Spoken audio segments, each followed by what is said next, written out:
Buenos días. ¿Cómo están? ¿Todo bien, profe? Bien, bien. Disculpen el atraso, es que estaba con, ¿cómo se llama? Estaba aquí con problemas técnicos, tecnológicos. Bien, entonces hoy lo que vamos a ver es ¿cómo se llama? Vamos a seguir viendo el KPM de Sharp y aquí vamos a hacer como unas interpretaciones económicas de él. Obviamente esto es como súper importante, el KPM de Sharp. Déjenme apagar aquí todas las otras cosas. Y entonces lo que quiero enseñarles es varias cosas. Ok, todos pueden ver la hoja de notas que estoy haciendo. Sí, sí, se ¿Oh? ve. ¿Se ve bien? Sí. Ok, perfecto, muy bien. Bueno, entonces lo que vamos a hacer hoy, primero que nada vamos a ver dónde estábamos la última vez. Entonces vamos a ver hoy el KPM Sharp, la segunda parte. Y lo que habíamos encontrado anteriormente era la siguiente cosa. Que, bueno, primero que nada vamos a hacer aquí una frontera eficiente. Aquí teníamos la media, aquí teníamos la desviación estándar, teníamos una curva que era así, ¿ok? Teníamos aquí, digamos que esto es A sobre C, que esto es el RF, y entonces si tirábamos una línea recta y buscábamos la tangente, nos iba a salir un punto que llamábamos Q, ¿ok? ¿Ustedes se acuerdan qué características tenía esta cartera Q?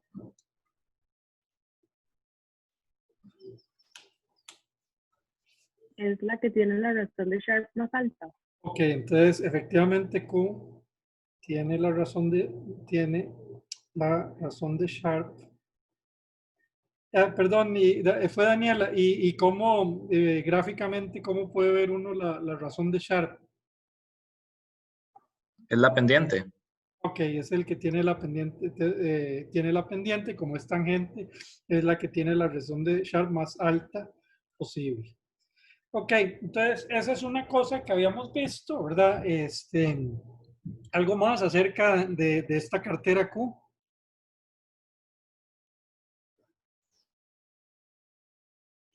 Ella tiene unos pesos WQ. ¿Qué tenían esos pesos de especiales?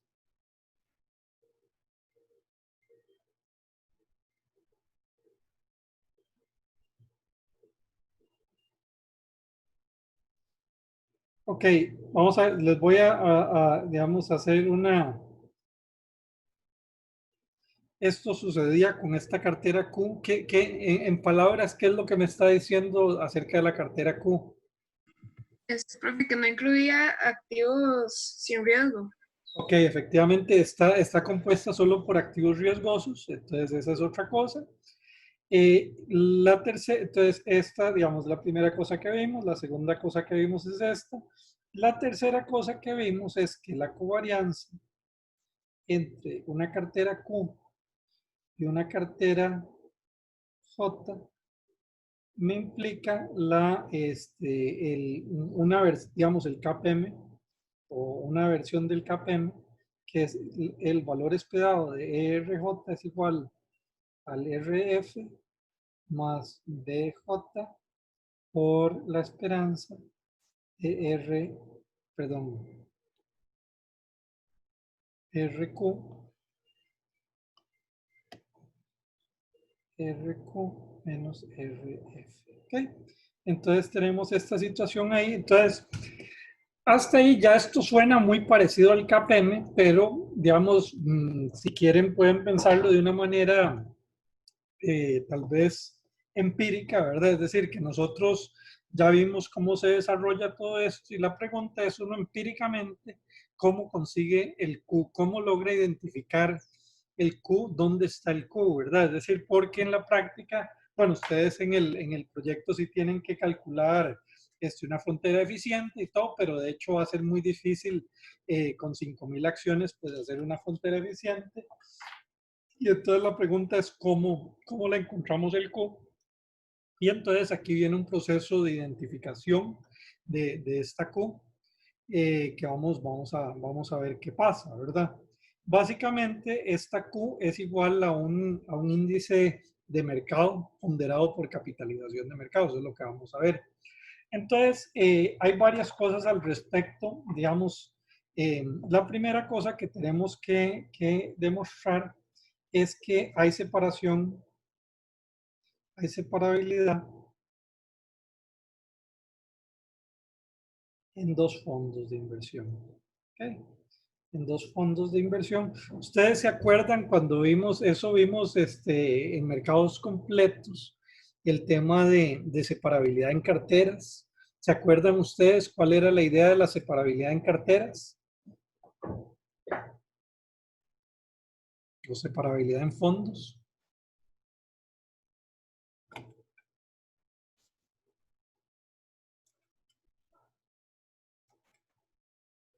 Y aquí eso lo vamos a usar bastante.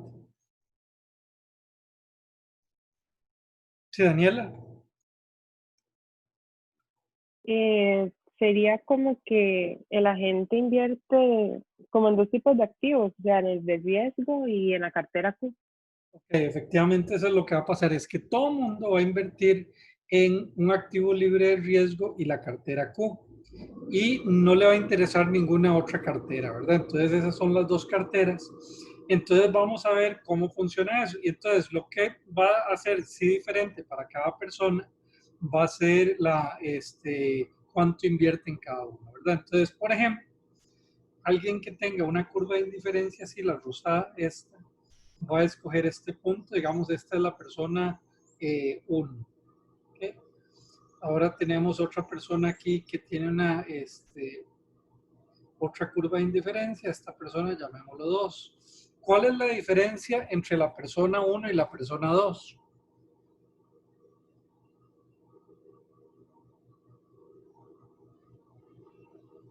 Son carteras diferentes. Bueno, vamos a ver si son carteras diferentes, pero ¿qué dirían ustedes de la actitud ante el riesgo de la persona 1 contra la persona 2? La persona 1 es más aversa al riesgo. Es más aversa al riesgo que la persona 2. Entonces, veamos un momento la persona 1, ¿qué es lo que hace la persona 1 para llegar a ese punto de ese punto de tangencia? Combina activos sin riesgo y activos riesgosos. Ok, efectivamente, combina el activo sin riesgo, que es el RF, lo combina con ¿cuál activo riesgoso? Perdón, André. Con una parte de Q. Con una parte de Q. Ok, la persona 2, ¿qué es lo que hace?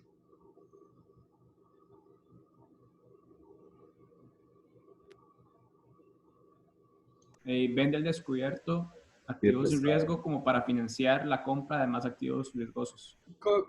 Y el activo riesgoso que compra es Q, ¿verdad? Entonces, lo que es interesante es que todo mundo va a comprar más o menos de Q, ¿verdad? Y RF, ¿verdad? Entonces, eso es lo que nos indica, ahí ya va a haber una cuestión que vamos a ver de oferta y demanda, ¿verdad? ¿Qué es lo que va a hacer? Entonces, vamos a ver un par de cosillas. Primero, vamos a tratar de establecer varias cosas de oferta y demanda. Okay.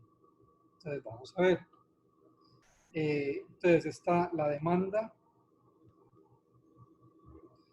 de activos riesgosos. Entonces, vamos a ver. Vamos a empezar y entonces decimos, vea, ahí es mi riqueza. O perdón, mi ahorro. Mi ahorro total o para agente Y, ¿verdad? Entonces, yo tengo cierta riqueza, yo invierto parte de mi riqueza, digamos, y yo tengo esa riqueza. Y cada persona lo que va a invertir en Q va a ser 1 menos WI0 por AI. por cierto, ya habíamos dicho que ese WI0 pues podía ser menor que 1, ¿verdad? Claramente, ¿cómo se llama? Menor que 1 significa que estoy pidiendo prestado para invertir en Q. Pregunta, vamos a ver, en la práctica y en la teoría, ¿ese WI0 podría ser mayor que 1?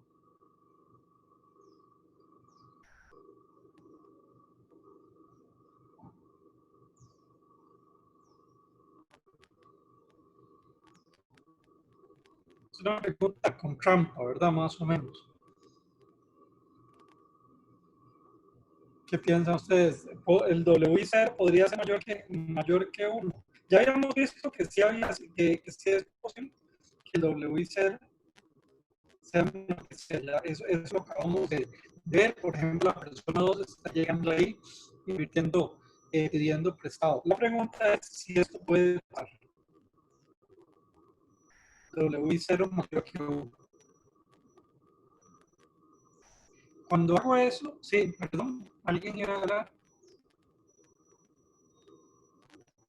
Nosotros me parece que habíamos visto que un agente racional no lo haría porque eso forma parte de la zona dominada.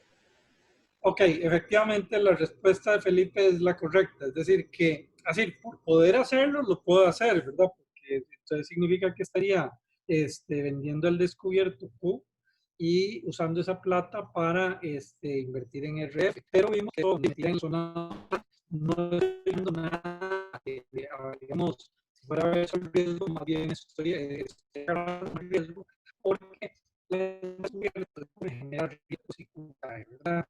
Entonces, esto no va a suceder, pero por una cuestión de personalidad. Bueno, entonces esto es el ahorro en eso va a ser el ahorro.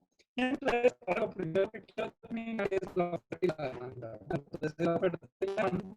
Imagínense que yo, esta es mi demanda. Ahora, yo invierto desde I igual a 1 hasta I mayúscula. De 1 lo hice por ahí. Eso es la demanda total de activos riesgosos. Esa es mi demanda total de activos riesgosos de la economía. Y entonces la pregunta es, nosotros somos economistas, siempre trabajamos con oferta y demanda, entonces lo que nos saldría a ver es, siempre tiene que pasar que la oferta igual a aquí, cuál sería la oferta, y la oferta que estamos usando los activos de riesgo, y esto lo estamos viendo.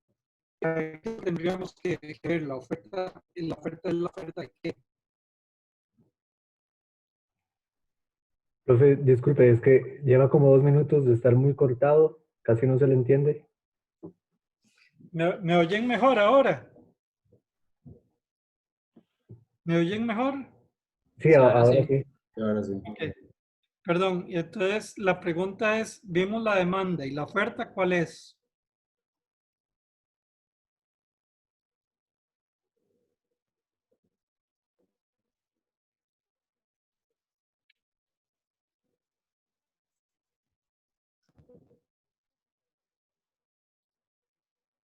No sería como la utilización de los activos. Efectivamente, la capitalización de todos los activos. Entonces, esto lo que va a hacer es esto. Va a ser igual a J igual a 1 hasta J. Vean que estamos hablando del número de empresas por esto. ¿Esto qué era? ¿Se acuerdan ustedes? MVJ.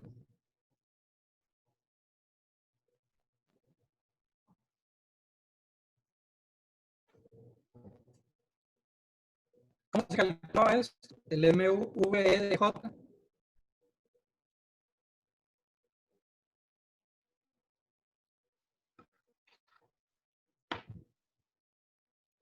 ¿Me oyen? No sé si me oyeron o no, o si sigue estando cortado. Responde. Sí, Alonso. ¿Sigue cortado, Alonso? Sí, se escucha un toque cortado. Sí, aquí eso es lo que va a pasar sí, porque estoy usando otra comp.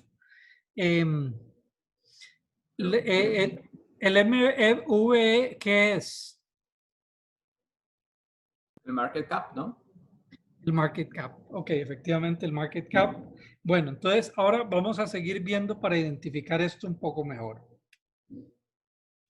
Lo que vimos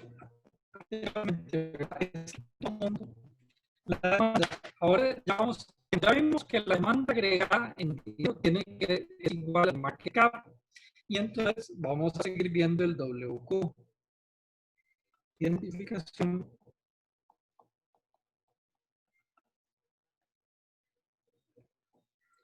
Ok, entonces este WQ va a ser, vamos a ver lo que va a hacer es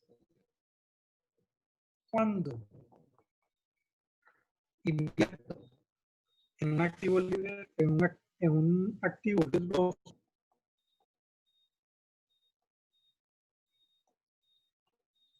invierto en Q.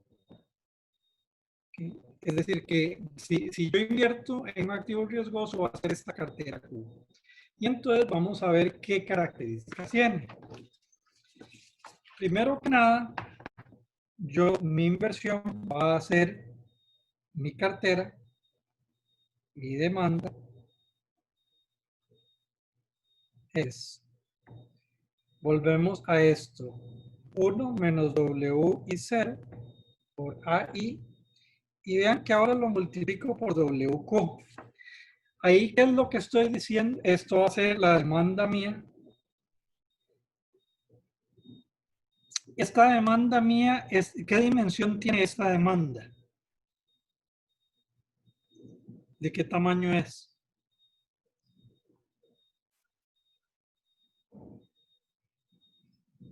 Digo, N por 1. N por 1 es el número de activos riesgosos, es el número de activos riesgosos. Y entonces, ahora lo que vamos a hacer es lo siguiente. La demanda total va a ser igual a la suma desde I igual a 1 hasta I mayúscula por 1 menos W y 0 por AI por WQ. Vean que en esta suma, lo que está diciendo, digamos, esta demanda es este factor, es ¿cómo se llama? Común a todos los inversionistas. Entonces, por lo tanto, se puede sacar de la sumatoria. Entonces, que esto es WQ, la sumatoria desde I igual a 1 hasta I de 1 menos W y 0 por AI. Habíamos visto que mi demanda es igual a WQ por la oferta, que sería J igual a 1 hasta N por 1 menos W y 0, perdón.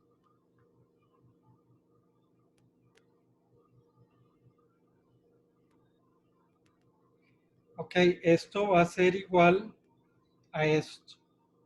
Y entonces, volvamos a la pregunta. Digamos, habían dicho, me parece que fue Felipe el que dijo que esto tenía dimensión N por 1. Ok, entonces lo que yo necesito decir es, vea, esto es igual a un vector y necesito ver la oferta. Y entonces, esta oferta, ¿qué es lo que va a tener en cada, cómo se llama? Desde el 1 hasta el N. Me está diciendo cuál es la demanda por el activo 1, por el activo 2, y cuál va a ser la oferta del activo 1, el activo 2, etcétera.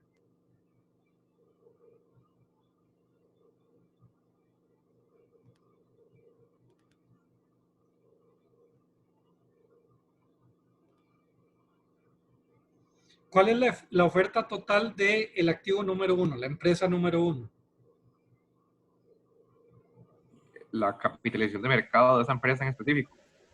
Ok, efectivamente. Entonces es MVE de 1, MVE de 2, MVE de N.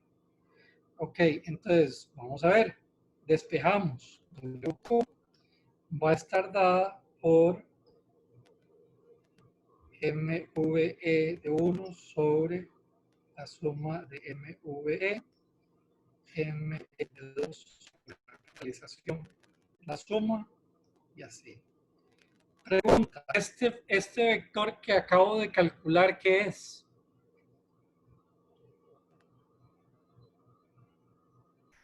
Nosotros ya hemos visto este número o este vector. Es un índice y este es un índice ponderado ¿de qué manera? Por la capitalización. Ah, ok. Esto es un índice ponderado por la capitalización de mercado, efectivamente. Entonces, este es un concepto muy importante, porque lo que me está diciendo es que Q es igual a M. M, entonces sería tal, por ejemplo, como digamos, un índice del SP500 o el CRISP o lo que sea, ¿verdad? Y entonces ya me permite trabajar ya empíricamente, porque ya yo sé, digamos, entonces, ahora ya vamos a ver un par de cosas, digamos, del resumen de resultados.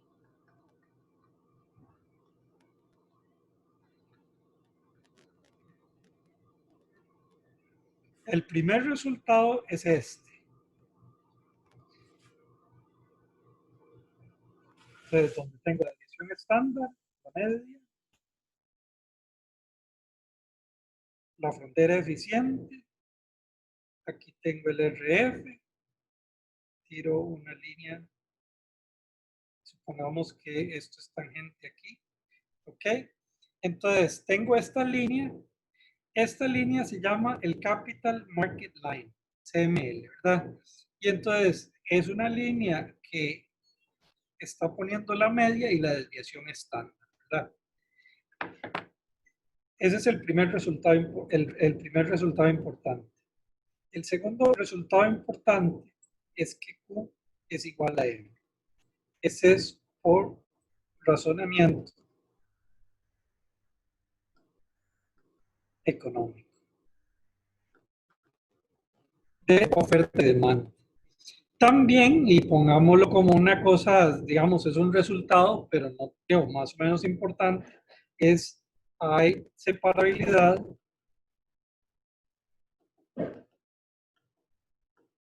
en dos carteras.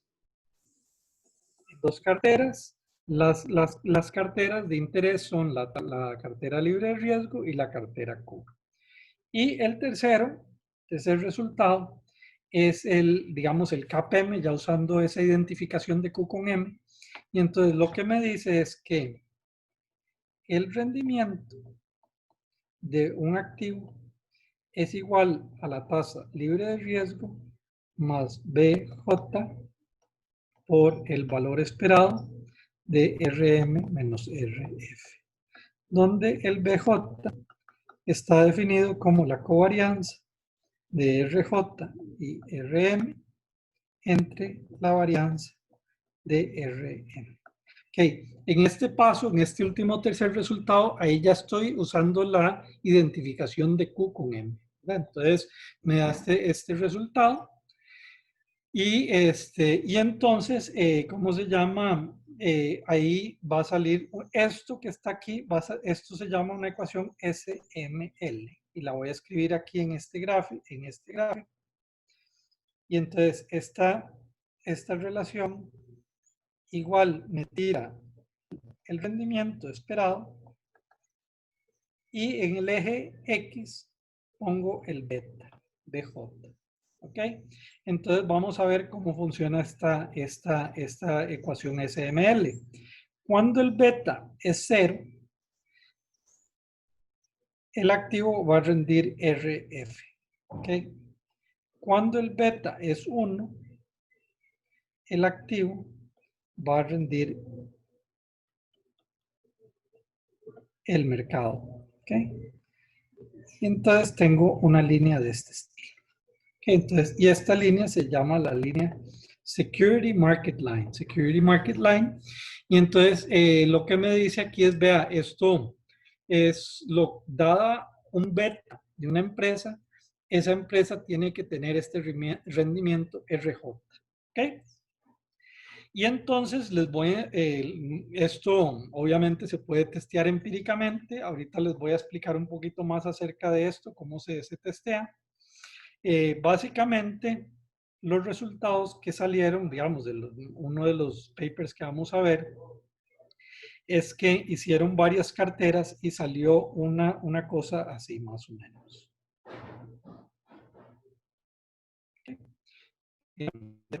Vamos a ver, son estos puntos rosados. Y bien, y entonces esos son los puntos rosados. ¿Qué me podrían ustedes decir acerca de estos puntos rosados comparado con la línea negra?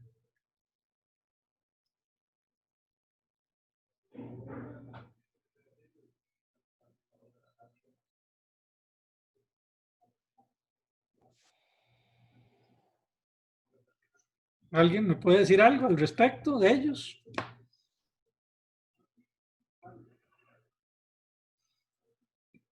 Los puntos rosados son Que no tienen como una pendiente constante, como que... Bueno, eso es porque los dibujé más o menos mal, pero digamos, imagínense que es más o menos lineal, ¿verdad? Es lineal, pero hay un tema que es que les llama la atención acerca de la pendiente de la realidad contra la pendiente teórica. Es menor. Perdón, es menor la pendiente real, ¿verdad? Entonces, eso es así. Entonces, vamos a ver una cosita más, ¿verdad? Entonces, resulta que hay una interpretación, digamos, de esta distancia entre, digamos, entre por ejemplo, llamemos esta la cartera 1. La cartera 1 da este rendimiento y la teoría es que debería haber dado algo en la línea negra. Esa diferencia se llama el alfa. Es la diferencia entre lo real y lo esperado. ¿Ok? Entonces, en ese caso de la cartera 1, esa cartera 1 tiene un alfa, ¿qué? ¿Positivo, negativo? Positivo. Positivo. Y entonces, ¿cuál es, digamos, el resultado que está saliendo aquí? ¿Cuáles carteras tienen alfas positivos y cuáles alfas negativos?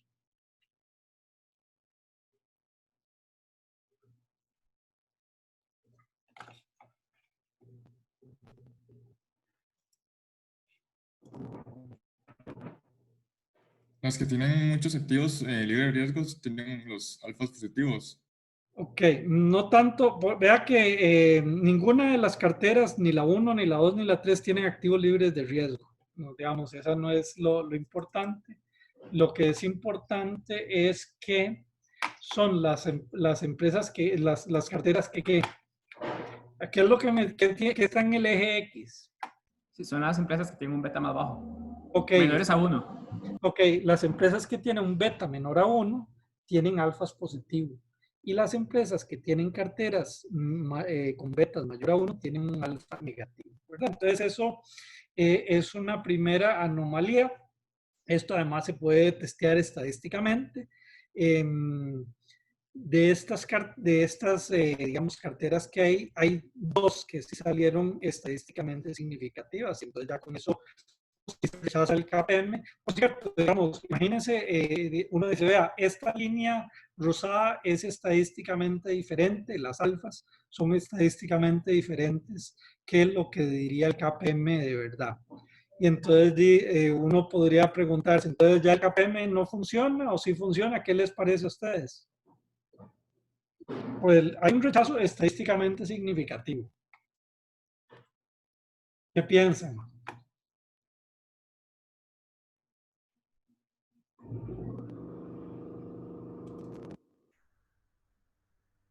Cerramos y nos vamos a otro modelo. ¿Qué piensan ustedes?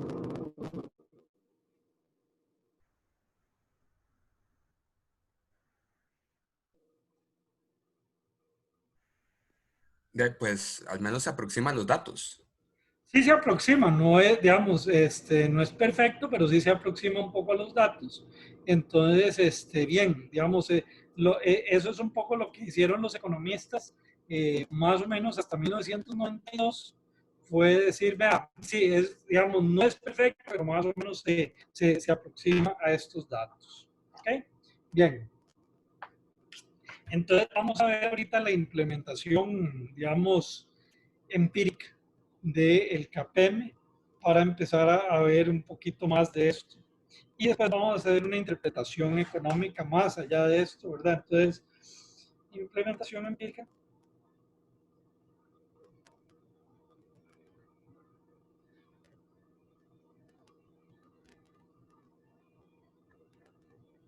Ok, entonces lo que vamos a hacer es vamos a correr esta regresión.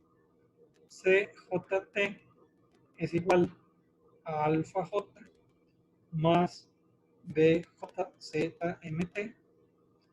más epsilon JT. ¿Ok? Entonces vean que esta es una regresión más o menos sencilla, ¿verdad?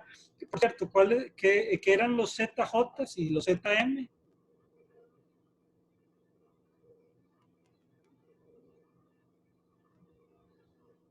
Rendimiento en exceso. Ok, entonces es RJT menos RFT y el ZMT es igual a el rendimiento del mercado. Vean que en este caso me está diciendo que debe usar un índice de mercado ponderado por capitalización menos RFT. Y entonces corro esta regresión ahí. Y entonces, aquí, ¿qué es lo que y esto se llama, este modelo en general se llama modelo de mercado. Porque, bueno, es como un modelo general y este modelo se inventó, digamos, se inventó o lo descubrieron años antes del KPM. ¿Qué es lo que me dice el KPM de Sharpe? ¿Cuál es la predicción que él tiene?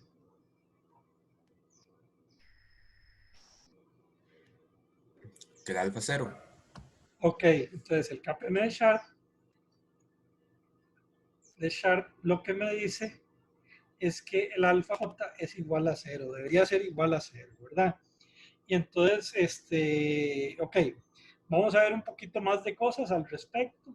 Sí, imagínense que ahora yo saco la varianza del rendimiento. La varianza del rendimiento va a estar dado por BJ al cuadrado por la varianza del mercado más la varianza de esta otra. ¿Ok? Entonces es el riesgo total del activo, es el riesgo total. Y entonces va a tener dos componentes, el primero le vamos a llamar riesgo de mercado, o riesgo, sí, riesgo de mercado, va a tener varios nombres, y este es el riesgo idiosincrático. Por cierto, normalmente uno, ¿qué es lo que asumiría acerca de este epsilon JT? Digamos, si uno fuera un econometrista.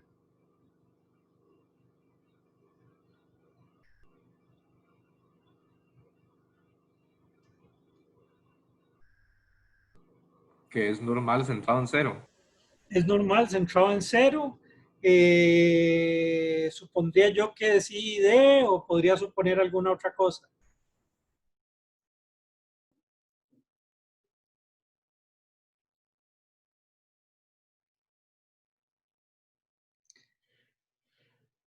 Bueno, digamos, inicialmente uno podría, eso es como econometría básica, uno podría suponer que es idénticamente distribuido en el tiempo. ¿A ustedes qué les parece ese supuesto? ¿Bueno, malo, más o menos?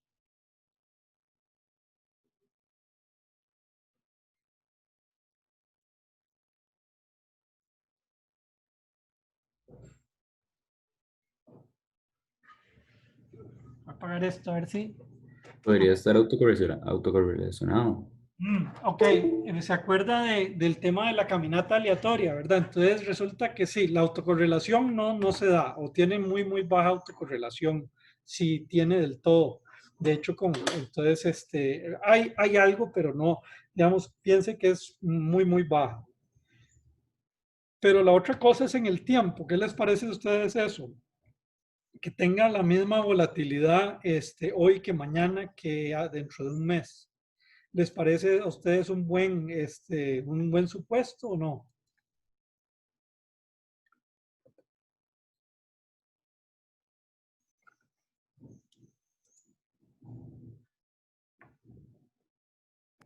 Pues, sí, no, porque puede variar dependiendo de las condiciones del mercado. Ok, entonces esa es una de las cosas que se ha visto mucho, ¿verdad? Es que parece ser que sí, en digamos, el riesgo idiosincrático y el riesgo de mercado, hay momentos en que varía mucho. Antes de la crisis del COVID, la volatilidad en general estaba muy baja. Después de la crisis del COVID subió mucho, pues tiene su lógica, ¿verdad? De que sea así. Entonces eso, digamos, eso es una cosa que sucede. ¿Okay? Entonces, ahora lo que les quiero enseñar es parte de la implementación empírica. Ok, les voy a enseñar. Vamos a enseñarles aquí un pedacito. Ok. ¿Ven esta hoja que dice el KPM de Sharp? Y si se ve. Ok, perfecto. Entonces, como les dije, aquí estoy haciendo corro esta regresión. Voy a correr el rendimiento en exceso de Apple contra el rendimiento en el exceso del mercado. Me da este gráfico que está aquí. Ok, ¿qué me dicen ustedes de este gráfico? Bueno, la primera cosa, ¿cuál es el beta de Apple y cuál es la interpretación de ese beta?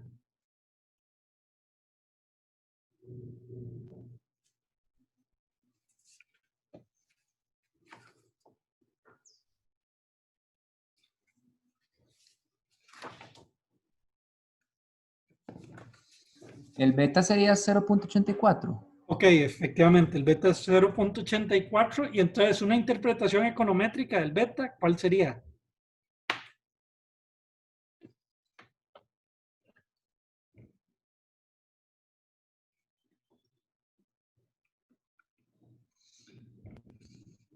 Sería el coeficiente. Sí, ok, entonces es la pendiente de esa regresión. Por cierto, ¿hay una relación perfecta entre Apple y el mercado? ¿Sí o no? ¿Qué les parece a ustedes? No, no hay. No, digo, hay una correlación, pero no es, digamos, de hecho vemos que tiene un R cuadrado de 0.18. Ok, vamos a ver, ¿eso es bueno o malo que tenga un R cuadrado de 0.18? Se prefiere un R bajo, ¿no? Ok, bueno, excepto si ustedes están llevando econometría, los profesores les pegan, ¿verdad? Si se sale un R Al cuadrado. revés. Ujú. Sí, pero en este caso, vamos a ver, el R cuadrado, veamos a ver, R cuadrado va a ser qué parte de la volatilidad está explicada por el modelo. Entonces, esto sería BJ al cuadrado, sigma al cuadrado sobre M, sobre esto. ¿Ok? Entonces, bien, entonces, sale ahí, ya vamos a ver un poquito más esto. ¿Y qué me dicen acerca del alfa de Apple?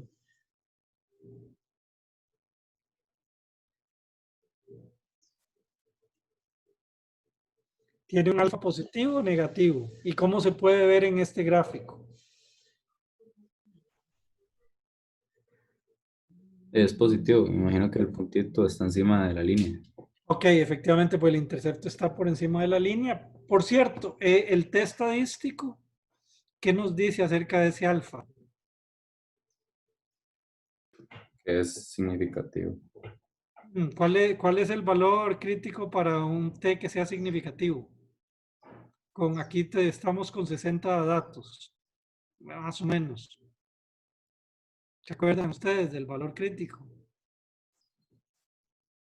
Del T, ¿cierto? Eso, y aquí en general vamos a trabajar con test estadísticos, no con p-value ni nada, porque que en economía financiera casi no se usa de esa manera. ¿Qué dicen de esto, verdad? ¿Es un T es significativo o no es significativo el alfa? O mejor dicho, ¿cuál era el valor crítico para un alfa significativo? Un alfa, un beta.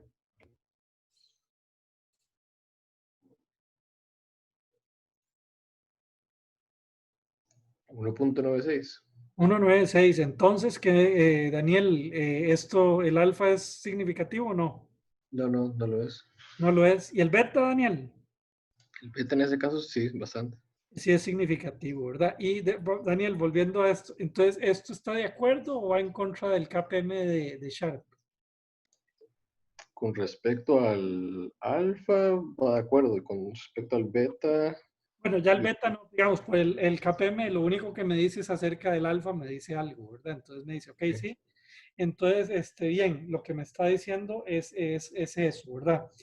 Lo que les quería decir es, vamos a ver, hay una interpretación económica de este riesgo, ya lo vamos a ver un poquito más.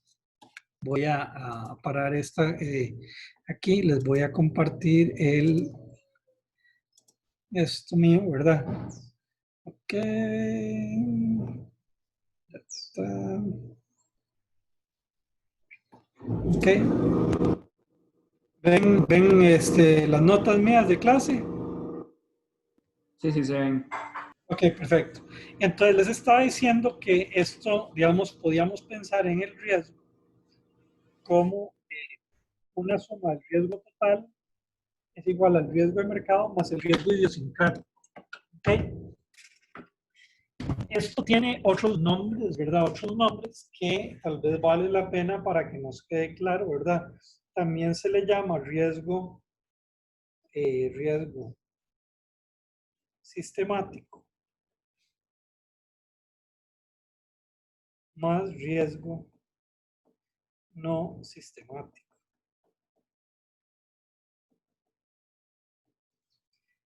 O lo que es más importante es pensar es riesgo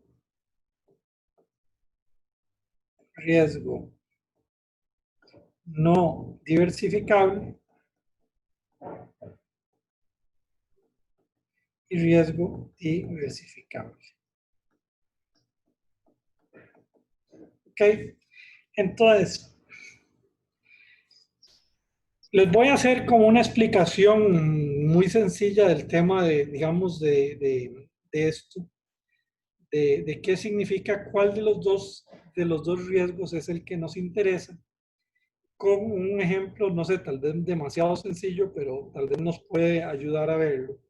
Entonces, el siguiente, imagínense que yo me voy a una dieta, quiero bajar, ya estoy decidiendo qué comer o qué no comer. Y entonces resulta que me dicen, vea, tengo ante usted una lechuga o un chocolate. Y le voy a ofrecer 1 kilo de lechuga o 1 kilo de chocolate. Y entonces la pregunta es, ¿cuál de los dos alimentos me va a hacer engordar más? ¿O me va a hacer subir más de peso? El kilo, vamos a ver, ¿el kilo de lechuga o el kilo de chocolate? ¿Y por qué? A ver, si me los como y después de haberme comido, ¿cuánto voy a subir de peso? Con los dos. Con los dos soy 1 kilo. Ok, entonces, digamos, entonces, pero Felipe dijo que el chocolate es el que me va a hacer más gordo, ¿verdad? O me va a subir más de peso. ¿Por qué? Y tiene razón, por cierto. Entonces, lo que, digamos, estamos diciendo que la medida del chocolate o de la lechuga, realmente lo adecuado no es medirlo por el peso, que es lo más que, digamos, uno con la comida, ¿qué es lo que le importa? No sé, las calorías. Ok, entonces resulta que son las calorías. Entonces, las calorías, y perdón, Felipe, ¿qué es una caloría?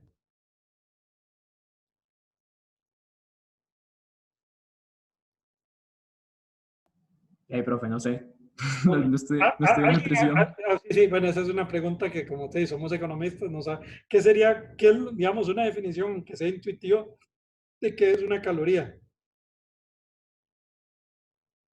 Es la cantidad de energía para aumentar 1 gramo de agua a 1 grado centígrado. Exactamente, Andrés, efectivamente. Entonces, resulta que 1 kilogramo de lechuga tiene 30 calorías y un gramo de 5.500, perdón, y un kilo de chocolate tiene 5.500 calorías. ¿Ok? Entonces uno dice, ok, sí, ya se ve que es diferente entre uno y otro. Entonces, un dato más que necesitamos saber es que 7.700 calorías es igual a subir 1 kilogramo de peso para siempre. ¿Ok? Entonces, esto lo que significa es, hay un peso irreducible. Irreducible significa que tendría que yo quemar 30 calorías, pero imagínense que me las comí y no hice nada, me senté a ver ahí una serie de Netflix, ¿verdad? Entonces, significa que de esa lechuga se me queda para siempre, para el resto de mi vida, 0,0039 kilos. Y del chocolate me queda 0,7143 kilos, ¿verdad? Eso se calcula por el número de calorías dividido entre 7.700. Entonces, eso es lo que me queda para siempre. El resto, ¿qué le pasa? Por ejemplo, la lechuga. Me comí 1 kilo de lechuga, solo me queda de poquitísimo. ¿Qué hago con el resto? ¿Por qué? ¿Por qué pasa eso? ¿Qué es la lechuga en el fondo?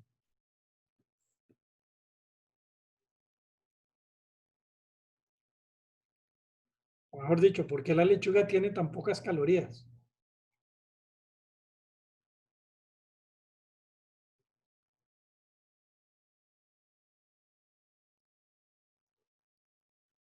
Porque es casi que solo agua, creo. Ok, efectivamente es pura agua, ¿verdad? Entonces yo me como esa lechuga, al poco tiempo tengo que ir al baño, ¿verdad? Entonces ya con eso saco el agua, ¿verdad? Que es lo que tiene en la lechuga, ¿verdad? Entonces hay un peso agua soluble, agua, y entonces el peso de la lechuga, el peso soluble es 99,61, es agua, casi en el 99%. La lechuga, el chocolate también tiene agua, es el 28,57, ¿verdad? Entonces es el agua. Entonces la pregunta aquí es, a mí, digamos, en el mundo de la nutrición, ¿qué es el valor que me interesa? ¿El peso o las calorías? ¿Y por qué me interesan las calorías?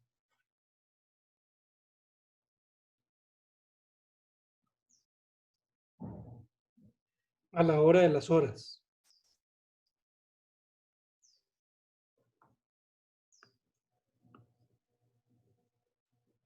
Soy yo un nutricionista y estoy diciendo, ok, cómase 1 kilo de chocolate, le va a dar lo mismo que comerse 1 kilo de lechuga. Digamos, eso hace un nutricionista que no sabe mucho de nutrición. ¿Qué es lo que diría un nutricionista que sí sabe de nutrición? ¿Qué es lo importante? Bueno, hay muchas cosas más importantes también, pero digamos, en este tema de bajar de peso. Y no, que si uno lo que quiere es bajar de peso, tiene que comer lechuga porque tiene menos calorías. Ok, efectivamente. Entonces, lo que me interesa son las calorías. Lo que me interesa es ver esto, el peso irreducible. El peso soluble no me interesa porque simple y sencillamente después de un tiempo lo bajo. Entonces, volvamos a este ejemplo de las empresas. Tenemos la empresa, esta es la varianza total, el riesgo total.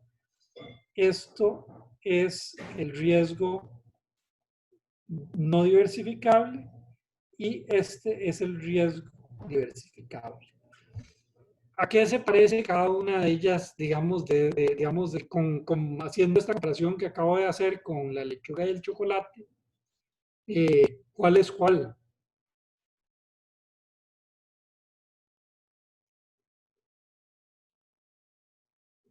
Sí, el de mercado se ve como el costo hundido y el idiosincrático es el que se puede manipular. Bueno, A ver, el riesgo idiosincrático es es el diversificable. ¿Ok? Entonces, lo que significa que sea diversificable es que yo en una cartera bien diversificada me voy a deshacer de ese riesgo, va a desaparecer. Pero va a haber una parte aquí que es la no diversificable. Y entonces, ¿Cuál de los dos riesgos realmente me debería a mí preocupar? ¿El diversificable o el no diversificable?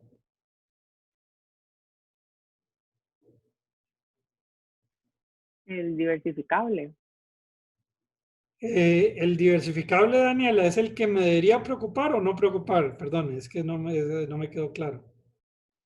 Es que bueno, yo siento que el no diversificable y siempre lo vamos a tener, entonces nos debería de importar el diversificable.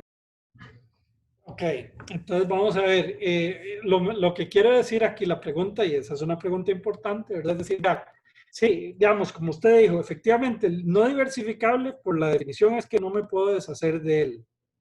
Entonces yo le digo, vea, tengo esta empresa que tiene un riesgo, pongámoslo en varianza total de estos 100, 18 es riesgo no diversificable y 20 es riesgo no diversificable y 80 es diversificable. Y tengo otra empresa que tiene el riesgo no diversificable es 80 y 20 es diversificable. ¿Cuál de las dos vamos a hacer? Entonces, imagínense Apple. Apple tiene el no diversificable y un 80%. Y pongamos otra empresa, no sé, una empresa con riesgo, mucho riesgo sistemático, un banco, JP Morgan, digamos. Y que JP Morgan tenga un riesgo no diversificable de 70 y diversificable del 30%. ¿Cuál de las dos?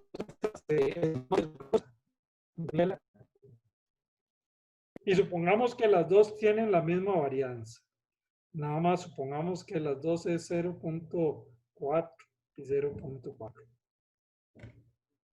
¿Cuál fue la pregunta, profe? Es que se le cortó un poquillo. Ok, la pregunta es, ¿cuál de las dos empresas es más, digamos, es más riesgosa?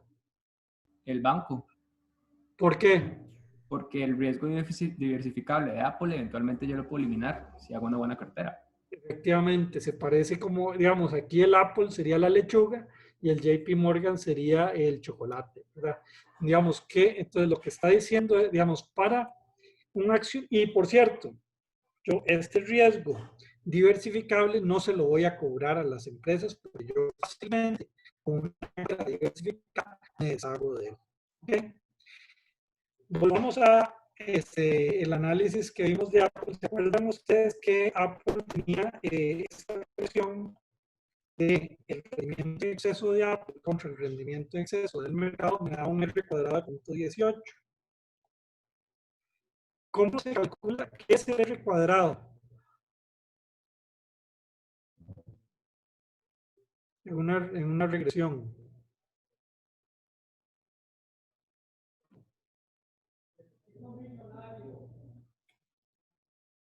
¿Qué es el R cuadrado? ¿Cuál es la definición del R cuadrado?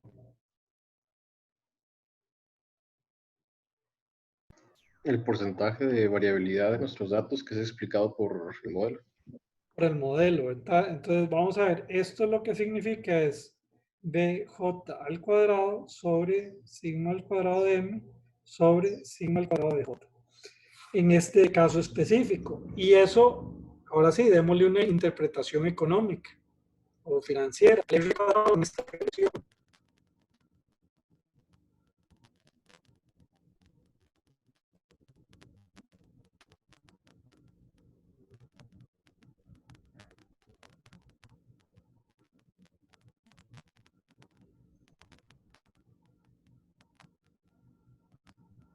¿Qué es?